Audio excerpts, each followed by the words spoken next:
এবার ইরানের পক্ষে লড়াই করার ঘোষণা দিয়েছে রাশিয়ার দুর্ধর্ষ চেচিন আর্মি। যুদ্ধবাদ যুক্তরাষ্ট্র ও দখলদার ইসরায়েল যখন ক্রমাগত ইরানে বিমান হামলা করেও কোনো ধরনের সুবিধাই করতে পারছে না, তখন ডোনাল্ড ট্রাম্প সিদ্ধান্ত নিয়েছে ইরানের বিরুদ্ধে স্থলযুদ্ধ শুরু করার। স্থল অভিযানের লক্ষ্যে ইতিমধ্যে মধ্যপ্রাচ্যে হাজার হাজার মার্কিন সৈন্য পাঠানো হয়েছে। ঠিক এই অবস্থায় ইরানের দিকে বন্ধুত্বের হাত বাড়িয়েছে রাশিয়ার চেচিন প্রজাতন্ত্র। রুশ চেচিন আর্মি ইরানের পক্ষে যুদ্ধ চালিয়ে যাওয়ার ঘোষণা দিয়েছে।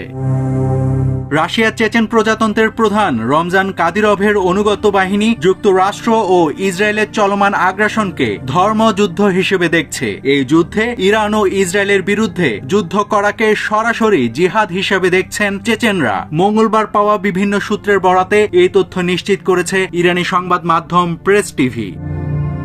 এই চেচেন আর্মিকে বলা হয় রুথলেস, অর্থাৎ তারা ভয়ঙ্কর সব কাজ করে বেড়ায়। দলটির প্রধানকে ধরা হয় পৃথিবীর সবচেয়ে ভয়াবহ লর্ড হিসেবে। এই চেচেনদের সহযোগিতায় কোনো যুদ্ধে হারেনি রুশ প্রেসিডেন্ট ভ্লাদিমির পুতিন। এমনকি ইউক্রেন যুদ্ধেও ভাড়াটে এই আর্মি রাশিয়ার পক্ষে যুদ্ধ করে ব্যাপক সফলতা পেয়েছে। চলমান অস্থিরতার মধ্যে রমজান কাদিরভের ইরানের পক্ষে যুদ্ধ করার ঘোষণা মার্কিন সেনাদের জন্য নরকের পরিণতি বয়ে আনতে পারে।